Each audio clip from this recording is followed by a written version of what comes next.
Welcome back, Hear Me Out Sports, to Week 7, where we are covering quarterbacks. Let's run it.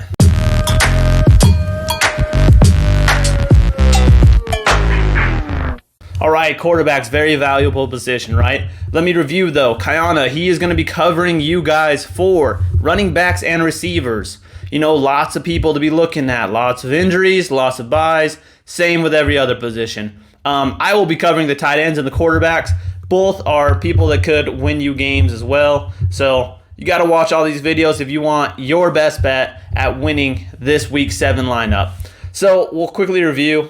This isn't really good evidence on my part, but let me say why it actually wasn't my fault this time, okay? We'll start off with the percentage. Week 6 review, 51.72%. Not great, right? Normally, I would pay out of pocket for this, and I'd be giving money to a fan. But here, I'm going to start with the misses and tell you why it's not my fault. If you look at the misses column, you got Lamar Jackson, Jalen Hurts, Kyler Murray, Geno Smith, Justin Herbert, Carson Wentz, Kirk Cousins. If you watch any of our videos before, I usually put 3 people up there. The reason I put all these people up there and the reason there's a number next to their name is because that's what they're currently ranked as far as quarterbacks go. Lamar Jackson is the number 2 quarterback overall, followed by Jalen Hurts, 3. Kyler Murray's at 6, followed by Geno Smith, followed by Justin Herbert, followed by Carson Wentz, followed by Kirk Cousins. Meaning that I had 7 of the top 10 quarterbacks starting, and they all let me down. So 7 of the top 10 quarterbacks did not score 19 points. That is ridiculous. So that is why I'm arguing why it is not my fault. So I have another repeat of another bad week like this, regardless of if it is these high-hitting quarterbacks, then I'll pay out, sure. Hits, though, we got Aaron Rodgers and Joe Burrow. I keep saying bench Aaron Rodgers, and it seems to be the right choice. Unless you're in a double quarterback league, feel free to start him. He's going to be a kind of safe option, but we'll get there. Joe Burrow, still producing, so that's good. Some close calls, though. These are people who we just either barely missed on, minus, I guess, Jimmy G and Bailey Zappi. I both had sit, and they didn't make it, but Justin Fields, he barely made it. And the reason I put Bailey Zappi up here is because Kayana was hyping him up since before the season. So if you're following us, you might have a decent quarterback under your belt. But with that, we're going to jump into Week 7 buys. This is important stuff. Here's some of the people who are sitting. We got the Buffalo Bills, we got the Rams, we got the Vikings, and we got the Eagles. Some of those big hits is obviously Josh Allen. Another one is Jalen Hurts. Like, that is not great. You got to do what you can if you have to replace him. And we're going to give you some options at the end of the video, so stay tuned for that.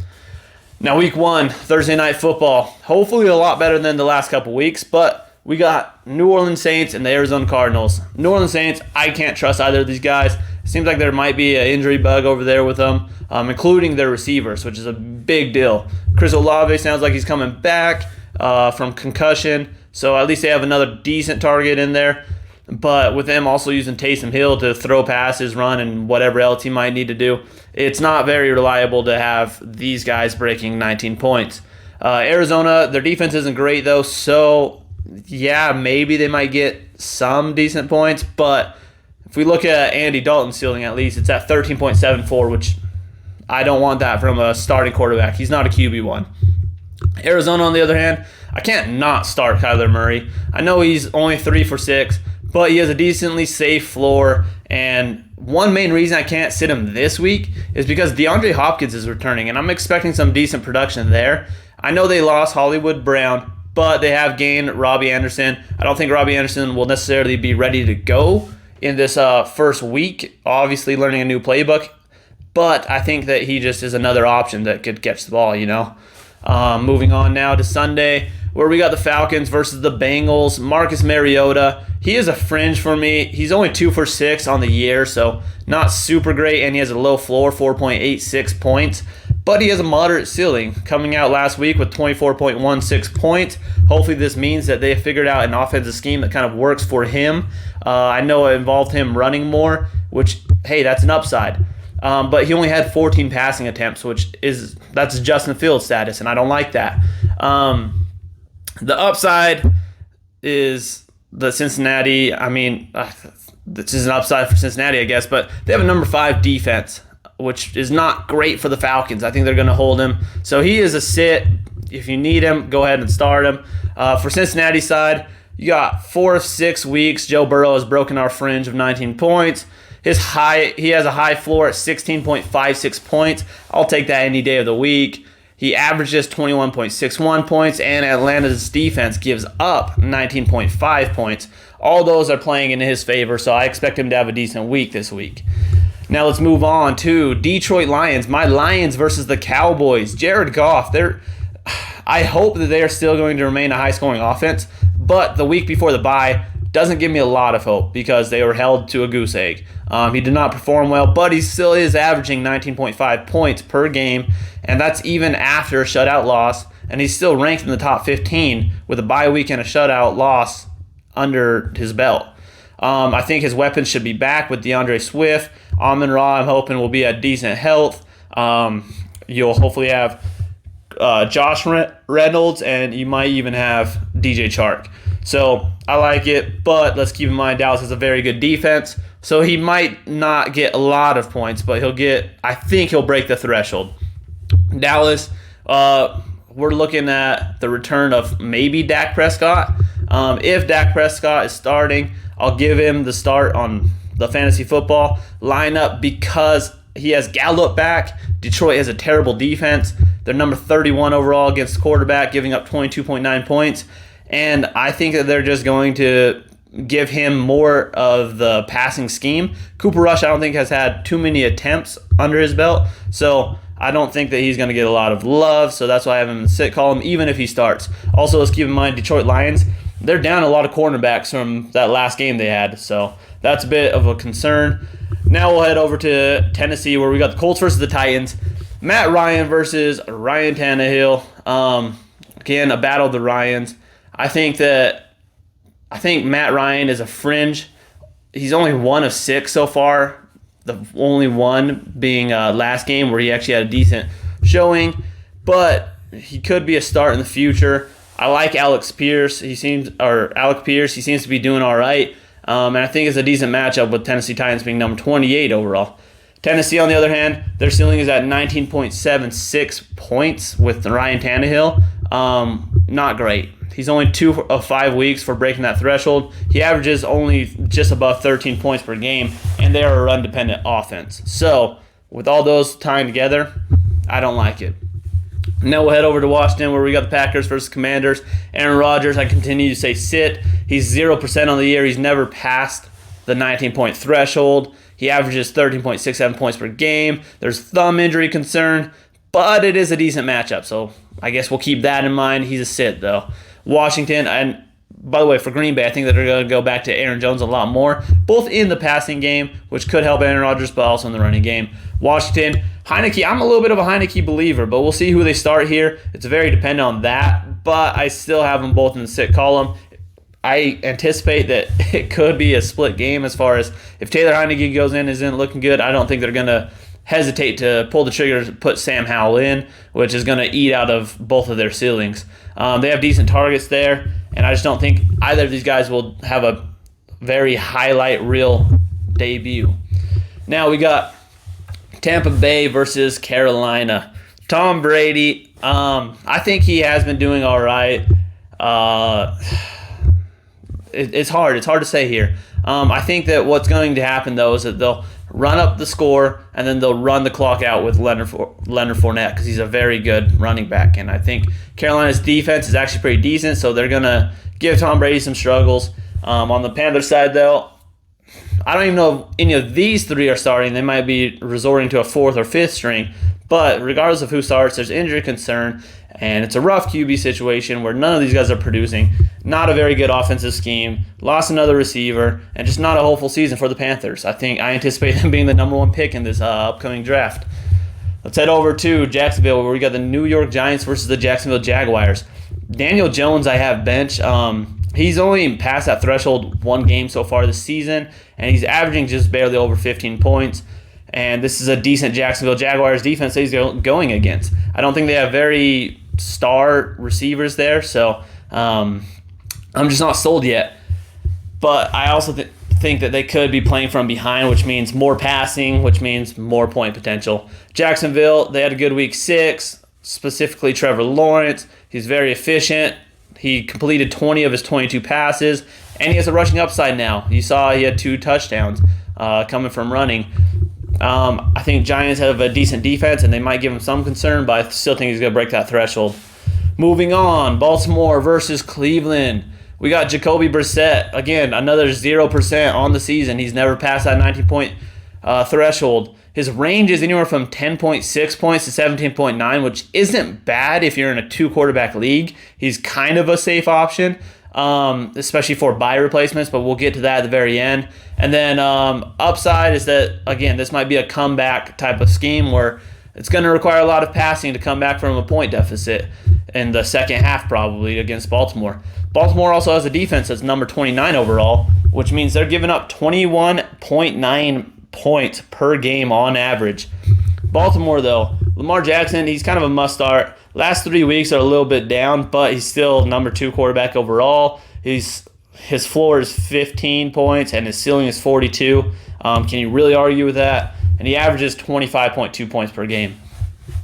Heading over to Denver, where we got the Jets versus the Broncos. Zach Wilson, he is 1 for 3 so far in the season, breaking that threshold. His floor is not that great, though, pretty low at 4.5 points. And he only had 18 attempts in week 6. And I'm not very hyped about that, so for that, I'm going to keep him on the bench. Denver's defense is technically number 1 as far as against the quarterback, but I think it's mainly because they have given up a lot of penalties on defense. If you watch their last game, they eclipsed 100 yards in penalties before the first half was even over, and that mainly came from pass interference. They had one cornerback who had 3 or 4 calls on him alone. Denver, I think the Jets, their defense gives up 15.7 points per game, if I remember correctly, and there's not a high-scoring offense with the Broncos, so that's why I have him in the sit column. I also think he could be limited with some injury. His hamstring has been giving him problems. I still anticipate him starting, but I just don't think he's going to have high point potential. We'll head over to Vegas, where we got the Texans versus Raiders. Davis Mills, his ceiling is 15.8 points so far this season, and for that reason alone, he's a sit. Until he can prove that he can even eclipse 16 points, I'm never going to start him. He averages 10.62 points. Again, not great. But Las Vegas has the worst defense, giving up over 25 points per game. Ridiculous, if you ask me. But we'll head over to Las Vegas' side. He's a fringe start for me with Derek Carr. He's had some decent games in the past, and he has a safe range. But Houston has a decent enough pass defense, and they have a bad enough run defense that I think this game is going to center around Josh Jacobs. We'll head over now to Los Angeles, where we have the Seahawks versus the Chargers. Geno Smith, I have him in the start column again, despite him letting me down. I think that with this LA defense, they actually give up a decent amount of points. So I think that he's going to be able to, get some points under his belt this game. I've said that a lot, this belt. Sorry about that. Still dual threat ability as far as he can take it on the ground. He can zoom it through the air, specifically to those tight ends. And DK Metcalf, he's a beast. Tyler Lockett, he is hit or miss. But, not a great week 6. He's a risky option, but I'm betting that he's going to break the 19 points this game. For the Chargers side, again, Justin Herbert, another guy who had down week 6, and he's only 50% on the season, breaking a threshold, 3 for 6, but he had 57 attempts in week 6. So he's just kind of unable to connect for anything big, at least. There is still some injury concern with his ribs, but he continues to play through it, and I think he's slowly getting better as well. He is a fringe, though, because he still has no Keenan Allen, so I anticipate Keenan Allen will not be playing in this upcoming week, but keep your eye on that. Once he's back in, I think that Justin Herbert's floor is going to go up, his ceiling could go up, and we're going to expect more out of him. Heading over now to the Kansas City Chiefs versus the San Francisco 49ers, where we got Patrick Mahomes and Jimmy G. I like this matchup, okay? Patrick Mahomes, he's 4 for 6, and he has a floor of 17.3, so very safe option. I'm probably not going to sit him anytime soon, but this is a tough 49ers defense. They're only giving up 12 points per game to opposing quarterbacks, which is a very, very good number. San Francisco, on the other hand, Jimmy G, listen, they have a banged-up defense on the San Francisco side, so I think that they'll be giving up points, which means that it might be a high-scoring game because Kansas City's going to rack up the points regardless.